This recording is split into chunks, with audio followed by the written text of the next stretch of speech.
Good afternoon, everyone. We are UANP Citadel, and we are pleased to present our winning portfolio pitch for Ignite 2026. To start, we'd like to state our investment thesis. Build a portfolio of market leaders across defensive and cyclical sectors paired for resilience and pay while paying you to wait with high dividend yields. Now, before we discuss our portfolio, we'd like to answer a crucial question. What is happening in the Philippine economy today? While the Philippine economy entered 2026 in a period of growth, we believe it is positioned for a recovery. Both the government and the ADB expect growth to accelerate toward 5 to 6% beginning in 2027 as inflation eases and investments normalize. There are three tailwinds driving this. First, a recovery beyond the current slowdown, supported by falling oil prices. Second, trillion peso infrastructure program and spending. And third, monetary normalization and reform such as CMEPA and Create More Acts. However, there are risks. Weak consumer confidence may delay the recovery. Geopolitical conflicts could push oil prices back up, and inflation may remain elevated. Given the Philippine macroeconomic backdrop, we screened the major industries of the economy and selected the sectors with the strongest potential. First, power and utilities, providing stable cash flows and defensive characteristics with demand set to quadruple and a policy-backed pipeline. Second, banking, capturing the upside from stronger credit demand as the economy recovers, with credit growth already running and an easing cycle ahead. Third, telecommunications, benefiting from the structural growth of the digital economy, with digital economy compounding and payments going digital. And lastly, logistics, standing to gain from rising trade activity and infrastructure development, with volumes already moving and infrastructure expanding the base. Together, these sectors balance defensive stability with cyclical growth. Now that we identify the strongest sectors within the Philippine economy, the next question becomes, what are the companies that are best positioned to benefit from these trends? This question led us to the following holdings that combines competitive advantages, key growth catalysts, and strong financial performance, with each playing distinct roles in our portfolio. Next slide, please. Beginning with power and utilities, it combines stability with upside recovery potential by having Meralco and Aboitiz Power in both ends. Meralco, as one of the largest utilities companies in the Philippines, offers a highly predictable cash flows that plays as a defensive anchor in this portfolio. Its growth prospect is primarily driven by Mterra Solar, a 3,500 megawatt solar storage project that is already beginning to contribute this year. This is complemented by Aboitiz Power that offers upside recovery potential through its expanded renewable capacity, particularly for hydro and solar projects that already helped bump its first quarter net income by 61%. Next, with banking, we balance Metrobank's quality with BDO scale. Metrobank is positioned to benefit from credit recovery cycle through loan growth and portfolio gain bond, while BDO's large deposit franchise is set to benefit from the credit recovery cycle by inserting itself to every value chain, especially for public spending recovery. Next, For telecom and logistics, we have Globe Telecom positioned as a defensive anchor by providing essential services. While its capex is going down by 18%, this creates more room for free cash flows, while its GCash stake adds more long-term upside potential. And for ICTSI, apart from its globally diversified international port networks, one of its key growth catalysts is its new terminals in Durban, Batam, and South Luzon, which is expected to drive its TEU. And of course, beyond profitability, we also screen each company through ESG, and four of which, 5 rated companies scored B or better. And to test our thesis, we benchmark each companies according to profitability, returns, capital discipline, and valuation. And across these comparisons, our companies continue to perform well and demonstrated key competitive advantages to strive better. So I want to ask you a question. Between our portfolio and the PSEI, given the same 100 pesos, in the same day, in the same market conditions, which do you think would come out on top? That is what we wanted to answer in this section. So we were able to arrive at our portfolio allocation by balancing both quantity and qualitative factors to arrive at a portfolio that balances volatility and returns using risk-adjusted return. So the overall turnout is our portfolio consists of 50% cyclicals in banking and logistics and another 50% in defensives like the Go and utilities. Overall, our expected return is 32.5% using 5-year target prices and an estimated 4.62% dividend yields. We believe this allocation serves as a holistic hedge against the individual risks we will discuss later on. Backlisting this portfolio literally involved giving both portfolios and the PSEI a starting capital of 100 pesos. Starting from January 2021 to today, our portfolio gained a total of 172% returns. Meanwhile, the PSEI had rated sideways in the same period and even generated negative returns, which just means that our portfolio did indeed outperform the benchmark. So we gave another version of this portfolio, an equal weighted version, the same 100 pesos.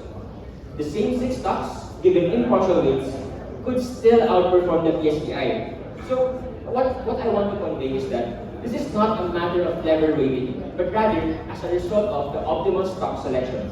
So even if our portfolio trades at a small premium, we believe that the above average price returns and dividend yields justify its price.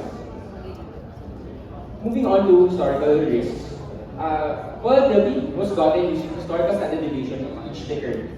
In the 5-year time frame, volatility for a majority of the stocks covered around 50%, but diversification allows portfolio risk to drop below most of the individual stocks, even below that of the PSEI itself. So our max drawdown has the exact same story, with the overall loss of capital stopping at around 1/3 of the index. And we walk away with the conclusion that our stock picks move upwards in the market, but is resilient against downside movement. The most major risks we foresee are economic and regulatory shocks. Occurrences like oil crisis, trade embargoes, concession non-renewals are rare but not impossible. For this reason, the main strategy of the portfolio is to invest in the market leaders in low correlated sectors and avoid concentration in any certain ticker. Admittedly, black swans are impossible to foresee.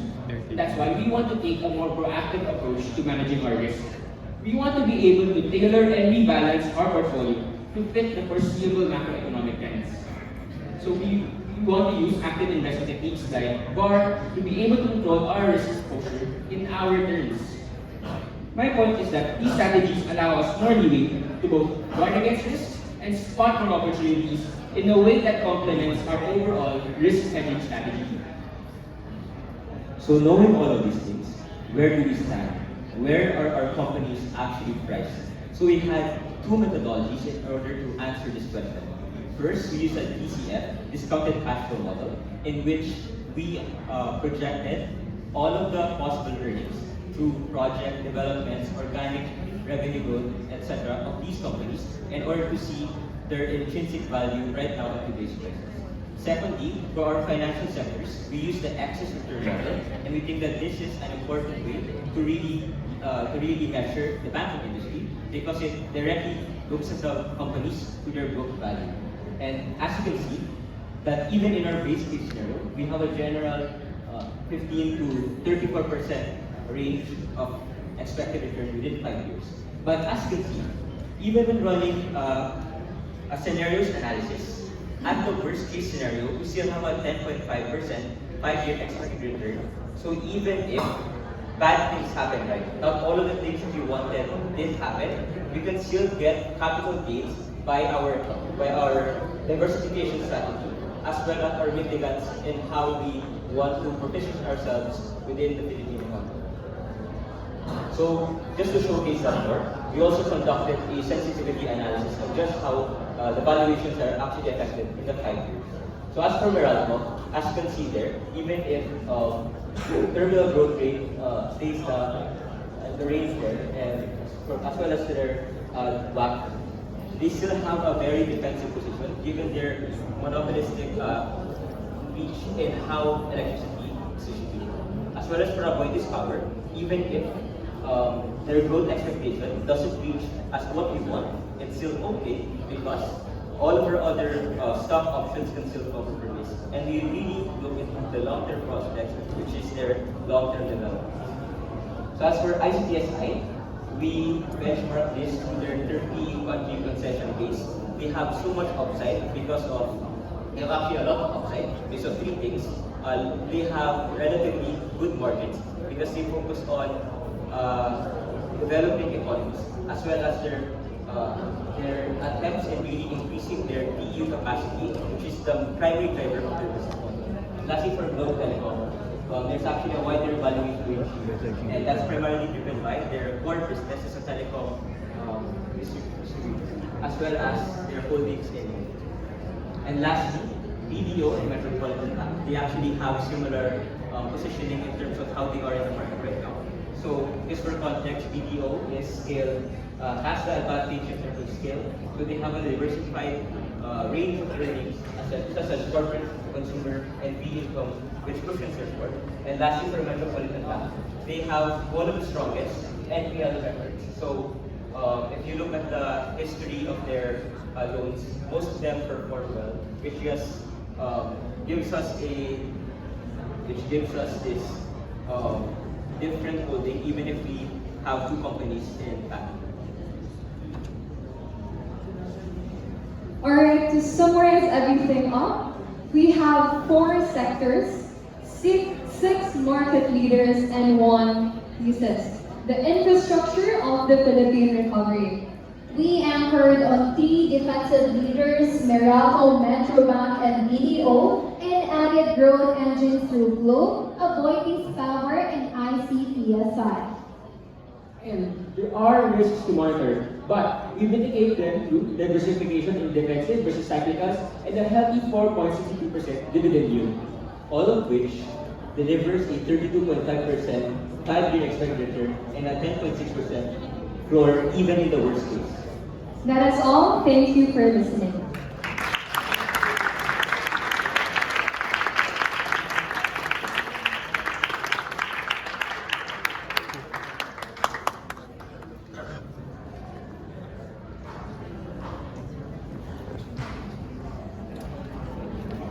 Anyway, so now we will be opening a short Q&A. If anyone has any questions,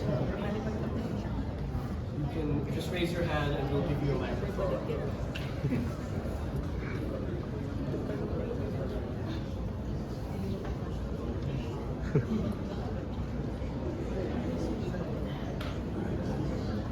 We'll give like 2 minutes for the Q&A if anyone wants to ask any questions. They gave quite a comprehensive Parang presentation. podcast lang. Isip daw si sir.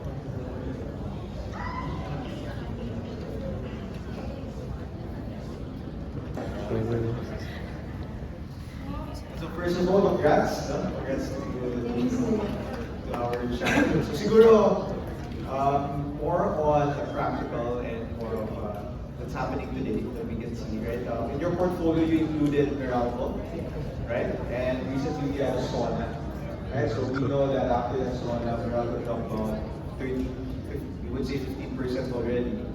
And so based on that, how would you adjust and how would you factor in that volatility that happened after the Sona? When Meralco. Just to answer your question in the first part, I think for how it affects Meralco, I think it's very clear naman the market already priced it very negative. But we are looking at it in the 5-year term, right? And we still think that even if all of these things happen, Meralco still has the capacity to be able to grow and generate profit. And I think I have two levers to justify this. Firstly, it's because of how crucial it is to the Philippine economy. And even with them taking away the price of transmission fees, right, the money still needs to be paid. And I firmly believe that the government will help Meralco be able to solve this issue. So maybe it might slow down development for Meralco, but in the long term, it's still very critical. As well as the second point, the second lever, energy demand still grows, and in sequential, it grows with how the Philippines grows as a whole, and that's why, despite this unfortunate news of like after Sona, Meralco still has a lot of leeway in order to capture this demand need for electricity. Zach will answer what we will directly do with our portfolio. So we believe, sir, that it is better to be prudent in our decision as portfolio managers where downside risk is really a difficult thing for us. So rebalancing this portfolio will likely include just rebalancing the defensives instead of putting more of our money into cyclicals. So that will be either AP or low, and which we're already particularly concentrated on. That's why it leaves us with our, in my opinion, the best alternative, which is AP. Yes, they will be forced to take the system loss, but the fact is, AP is a power generator and its distribution is a secondary business. So because of that, the system losses that will have impact are very much hindi naman negligible, pero handleable by Aboitiz Power. Now, given that, given their expansion projects in solar, and they're also the biggest receivers of foreign debt for building out their solar, their new renewables projects, we believe that they are best positioned to absorb this. They're in the best position to be able to take advantage of our macro tailwinds. For that reason, we'll probably be balancing a little bit. We'll be overweighting it on Aboitiz Power instead of Meralco or Globe. Okay. Okay, so follow up siguro, no? So, if you're that investor or the portfolio managers, given the drop, would you find it an opportunity to be buying the dip? Or would you rather focus on market leaders based on your strategy?